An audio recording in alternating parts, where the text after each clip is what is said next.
जिसका ज्ञान हमारे ज्ञानी हिंदू ऋषि मुनियों ने हमें हजारों साल पहले ही दे दिया था।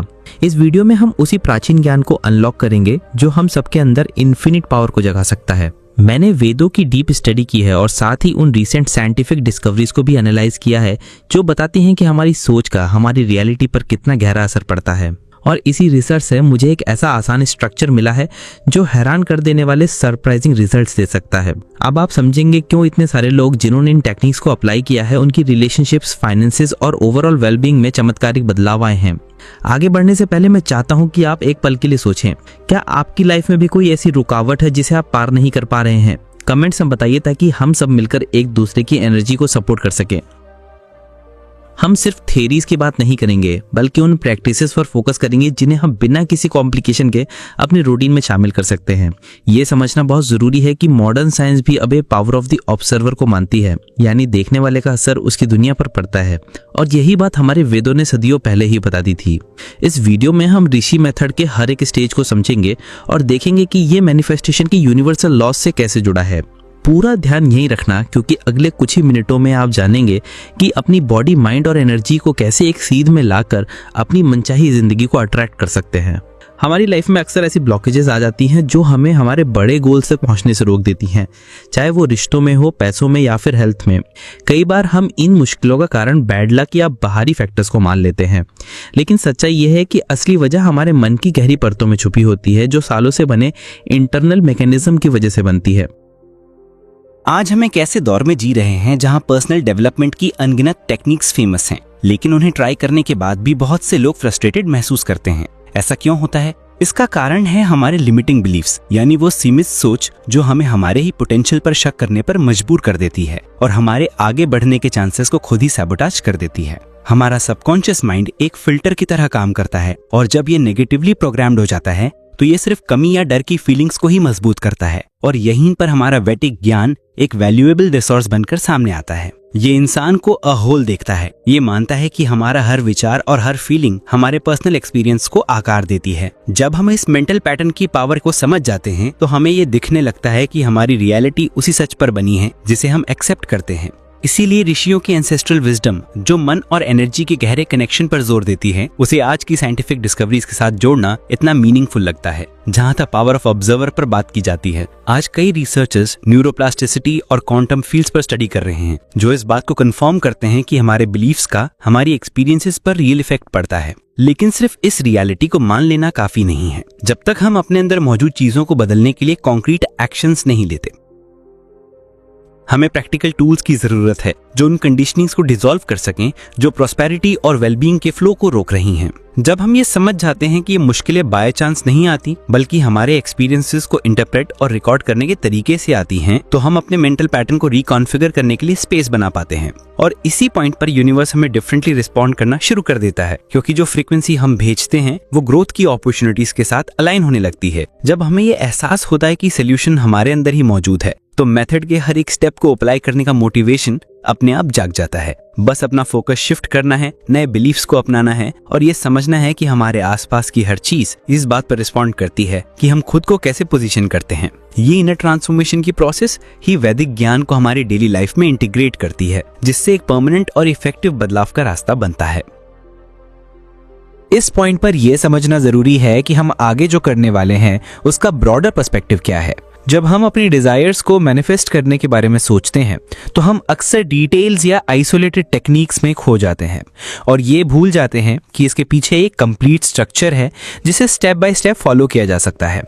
जब आप इस मेथड के हर हिस्से को जान लेंगे तो आप देखेंगे कि कैसे ऋषियों का एंसेस्ट्रल विजडम आज की साइंटिफिक डिस्कवरीज के साथ मिलकर आपकी डेली लाइफ में प्रैक्टिकल एप्लीकेशन बन जाता है।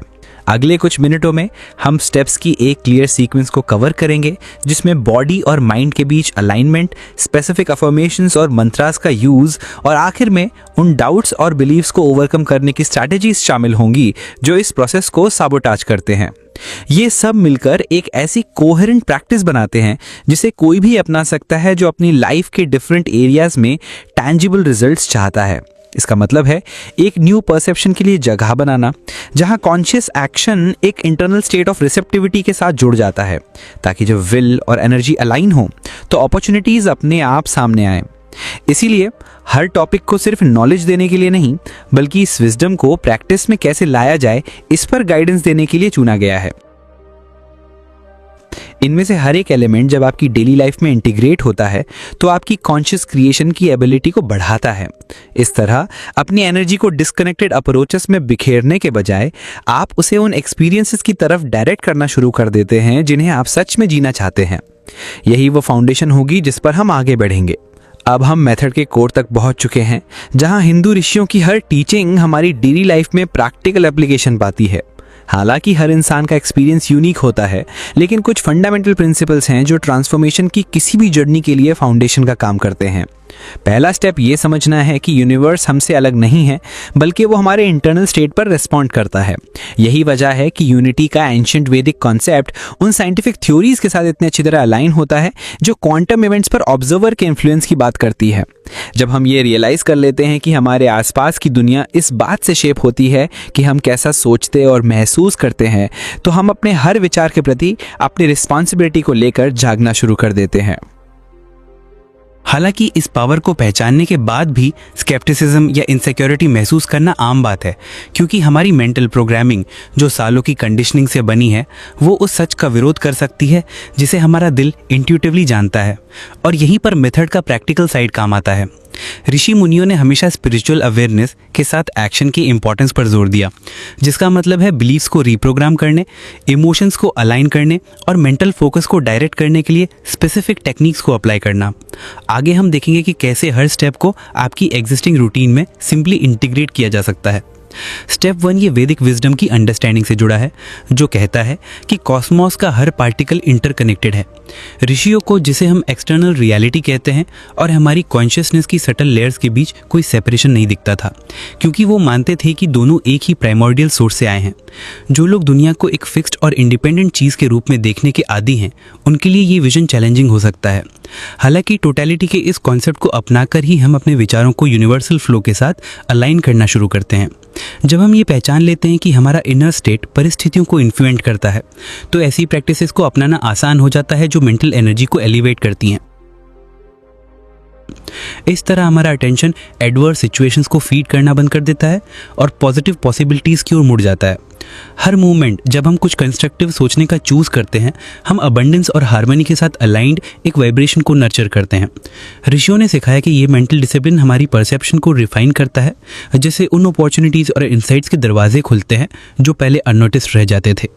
स्टेप 2 ये स्पिरिचुअलिटी और मॉडर्न साइंस के बीच इंटीग्रेशन को एक्सप्लोर करता है। ये दिखाता है कि कैसे कॉन्शियस ऑब्जर्वेशन इवेंट्स को इन्फ्लुएंस करती है। क्वांटम मैकेनिक्स की रिसर्च में ये ऑब्जर्व किया गया है कि जिस तरह से एक पार्टिकल को ऑब्जर्व किया जाता है, वो उसके बिहेवियर को ऑल्टर कर सकता है। इसी तरह ऋषियों ने कहा था कि हमारा इंटरनल विजन उन टेंडेंसीज को डिफाइन करता है जो मटेरियल प्लेन में मैनिफेस्ट होती हैं। ये सिर्फ थियोरेटिकल नहीं है। अगर हम ये एक्सपेक्ट करते हुए जागते हैं कि दिन कॉन्फ्लिक्ट से भरा होगा, तो हमारा अटेंशन नेगेटिव इवेंट्स पर फोकस करता है, प्रॉब्लम्स को रीइंफोर्स करता है और डिसहार्मनी की फीलिंग को एम्फसाइज करता है। दूसरी ओर अगर हम एक कॉन्फिडेंट एटीट्यूड के साथ जागते हैं, तो हम सॉल्यूशंस और अपॉर्चुनिटीज़ को नोटिस करने की लाइक्लीहुड को बढ़ा देते हैं।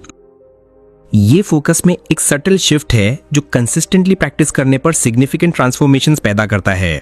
ऋषियों के लिए सब कुछ सबसे सटल लेवल्स पर शुरू होता है, जहां हम जिसे मेंटली नरिश करते हैं वो शेप लेता है और फिर एवरीडे लाइफ में रिफ्लेक्ट होता है। इसका मतलब ये नहीं है कि हम रियलिटी से आंखें बंद कर लें, बल्कि ये है कि हम अवेयर हो जाएं कि हमारा माइंड हर मोमेंट एनवायरनमेंट के साथ इंटरेक्ट कर रहा है। इसीलिए अपने थॉट पैटर्न्स को ऑब्जर्व करना, डिस्टॉर्टेड बिलीफ्स को करेक्ट करना और पॉजिटिव इंटेंशंस को रीअफर्म करना क्रूशियल बन जाता है। परसेप्शन की हर चॉइस एक बीज है जिसे हम प्लांट करते हैं, जो कॉन्क्रीट एक्सपीरियंसेस में ब्लॉसम होने की केपेबल है। स्टेप 3 ये बॉडी, माइंड और सटल एनर्जीज के बीच इंटरनल अलाइनमेंट को एड्रेस करता है। वेद इस बात पर जोर देते हैं कि मैनिफेस्टेशन बिना किसी ऑब्स्टिकल के हो, इसके लिए ये बैलेंस फंडामेंटल है। प्रैक्टिकल टर्म्स में इसका मतलब है ऐसी हैबिट्स को कल्टीवेट करना जो वेलबींग को प्रमोट करती हैं, क्योंकि एक स्कैटर्ड या डिस्ट्रेस्ड माइंड वैसे रिजल्ट्स जनरेट करता है जो डिजायर्ड चीजों से इनकंसिस्टेंट होते हैं। इस सेंस में मेडिटेशन, कॉन्शियस ब्रीदिंग और साइलेंस के ब्रीफ मोमेंट्स जैसी प्रैक्टिसेस हमारी इनर वर्ल्ड और एक्सटर्नल पॉसिबिलिटीज के बीच ब्रिजेस का काम करती हैं। जब हम अपनी रूटीन में सेरेनिटी के मोमेंट्स क्रिएट करने की हैबिट बना लेते हैं तो हम उन नुआंसेस को परसीव करने के लिए स्पेस ओपन करते हैं जो डेली लाइफ की भागदौड़ में अदरवाइज अननोटिस्ड रह जाती। कई लोग तो ये भी रिपोर्ट करते हैं कि जब वे मेडिटेटिव पॉजेज लेते हैं तो क्रिएटिव आइडियाज नेचुरली आते हैं या उन डिलेमास के सॉल्यूशंस इमर्ज होते हैं जो कभी इम्पॉसिबल टू रिजॉल्व लगते थे। बॉडी भी पॉजिटिवली रिस्पॉन्ड करती है, हार्मोन्स को बैलेंस करती है और स्ट्रेस लेवल्स को रिड्यूस करती है। इस हार्मनी का कॉन्सिक्वेंस एक क्लियरर माइंड है जो अटेंशन को उस पर डायरेक्ट करने में केपेबल है जो ट्रूली मैटर्स। ऋषियों ने सिखाया कि मेंटल एजिटेशन को शांत करके हम रियलिटी को इन्फ्लुएंस करने की अपनी एबिलिटी को एक्सपांड करते हैं, क्योंकि हम डिस्ट्रैक्शंस पर एनर्जी वेस्ट करना बंद कर देते हैं जो हमें हमारे गोल से दूर खींचती हैं। इस प्रकार हर छोटा पॉज इंटेंशंस को मोर एफिशिएंटली मैनिफेस्ट करने की प्रोसेस में एक एलाई बन जाता है। स्टेप 4 ये ऋषिज मेथड को डेली लाइफ में अप्लाई करने के प्रैक्टिकल प्रोसीजर्स को डिटेल में बताता है। इसमें सिंपल रिचुअल्स, पर्सनलाइज्ड एफर्मेशंस और मंत्रास शामिल हैं जो हमारे फोकस को डिजायर्ड अलाइनमेंट की ओर डायरेक्ट करते हैं, जैसे सुबह उठने पर या सोने से पहले यूनिवर्स के साथ यूनिटी को सिंबलाइज करने वाला एक शॉर्ट फ्रेज रिसाइट करना। कुछ लोग संस्कृत वर्सेस का उपयोग करना पसंद करते हैं, जबकि दूसरे अपनी नेटिव लैंग्वेज में अपनी एफर्मेशंस बनाते हैं जब तक कि उसका डीप मीनिंग हो। एसेंशियल एस्पेक्ट ये है कि वर्ड, इमोशन और मेंटल इमेजरी के बीच कोहेरेंस कल्टीवेट की जाए, ये महसूस करते हुए कि desired outcome already in motion है। एक स्पेसिफिक विजुअलाइजेशन ऐड करना जहां आप खुद को उस अचीवमेंट या चेंज को एक्सपीरियंस करते हुए देखते हैं, इस प्रोसेस को और इंटेंसिफाई करता है। इस प्रैक्टिस को डिसिप्लिन के साथ रिपीट करने से सबकॉन्शियस माइंड नई डायरेक्शन को एसिमुलेट कर लेता है, जिससे प्रोजेक्टेड गोल के साथ अलाइंड अपॉर्चुनिटीज का मटेरियलाइजेशन फैसिलिटेट होता है। वेदों के अनुसार ये रेपिटेशन एक एनर्जेटिक पैटर्न क्रिएट करता है जो इवेंट्स, पीपल और सर्कमस्टांसेस को आपके ऑब्जेक्टिव के साथ अलाइन करके मैग्नेटाइज करता है।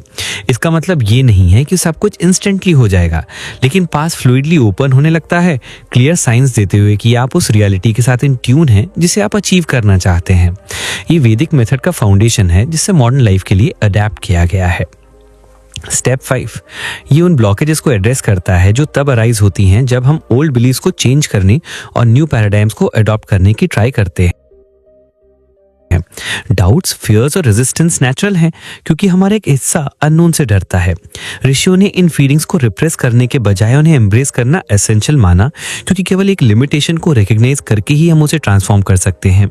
इस प्रोसेस में उन इंटरनल नैरेटिव्स पर क्वेश्चन करना इंपॉर्टेंट है जो इनसिक्योरिटी को ट्रिगर करते हैं। कई बार हमने बचपन से सुना होता है कि कुछ इम्पॉसिबल या रिस्की है और हम इस बिलीफ को अनकॉन्शियसली कैरी करते हैं।